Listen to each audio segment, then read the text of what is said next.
La petite étoile qui avait oublié comment briller. Au-dessus de la terre, dans le grand théâtre du ciel nocturne, vivait Stélina. Une petite étoile très particulière. Contrairement à ses sœurs qui scintillaient de 1000 feux, Stélina était devenue toute terne et grise. Elle avait oublié comment briller.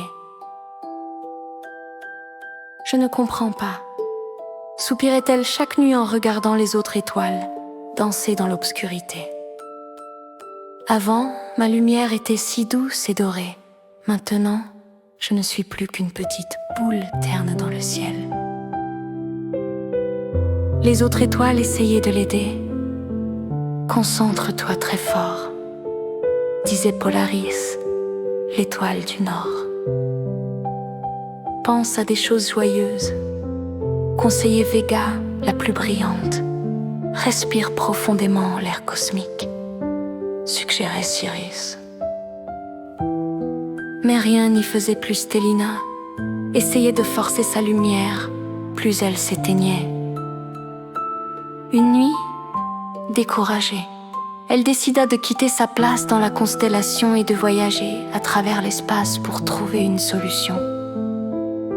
Elle croisa d'abord Saturne, majestueuse avec ses anneaux.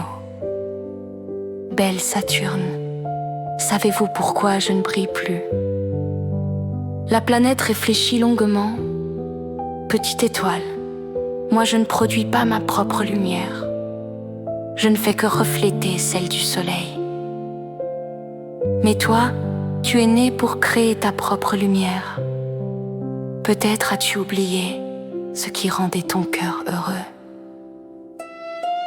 Stélina continua son voyage et rencontra Luna, la lune de la terre.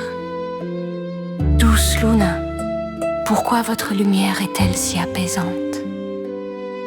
Luna sourit tendrement. Ma chère enfant, ma lumière change chaque nuit. Parfois je suis pleine et ronde, parfois je ne suis qu'un fin croissant. J'ai appris que ma beauté vient justement de ces changements. Peut-être ta lumière a-t-elle besoin de se renouveler. Intriguée, Stélina descendit encore plus près de la terre. Elle vit alors quelque chose d'extraordinaire. Dans une petite chambre d'enfant, un petit garçon nommé Léo pleurait dans son lit. « Maman, sanglotait-il. J'ai fait un cauchemar. Il fait si noir et j'ai peur. » Sa maman le prit dans ses bras. « Regarde, mon chéri, par la fenêtre. Tu vois cette petite étoile, là-haut. Elle veille sur toi chaque nuit. » Léo leva ses yeux embués vers Stélina. Même toute terne, la petite étoile était là, fidèle à son poste. « Elle n'est pas très brillante, » murmura l'enfant. Parfois, dit doucement sa maman, les étoiles brillent différemment. Cette petite étoile a une lumière douce, parfaite pour accompagner tes rêves sans t'éblouir. À ces mots, quelque chose se réveilla dans le cœur de Stélina. Elle réalisa soudain qu'elle avait passé tout ce temps à essayer d'imiter les autres étoiles, d'être la plus brillante, la plus éclatante.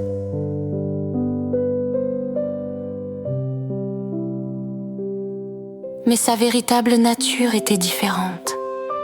Elle était l'étoile des enfants qui ont peur, l'étoile douce qui rassure, l'étoile qui accompagne les rêves sans les troubler.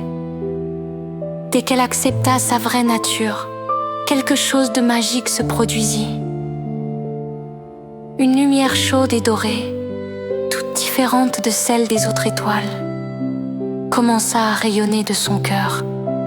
Ce n'était pas une lumière éblouissante, mais une lumière tendre et réconfortante.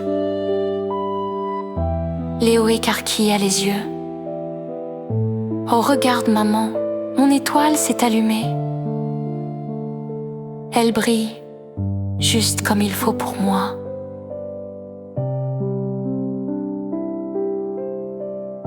Cette nuit-là et toutes les nuits suivantes, des milliers d'enfants à travers le monde levèrent les yeux vers Stelina. Ils la reconnaissaient instinctivement. C'était leur étoile, celle qui brillait juste assez pour les rassurer, juste assez pour accompagner leurs rêves. Quand Stelina retourna dans sa constellation, les autres étoiles furent émerveillées. Stelina, ta lumière est magnifique. Elle est différente de la nôtre, mais si belle.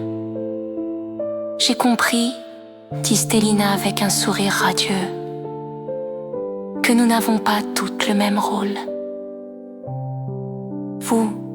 Vous illuminez le ciel et guidez les navigateurs. Moi, j'éclaire en douceur les rêves des enfants. C'est ça,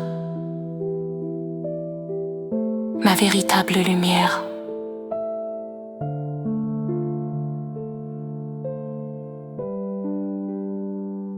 Depuis cette nuit-là, quand vous regardez le ciel et que vous voyez une petite étoile à l'éclat doux et doré, pas très loin de votre fenêtre, c'est Stelina qui veille. Elle a retrouvé sa lumière parce qu'elle a compris que la vraie brillance vient du cœur.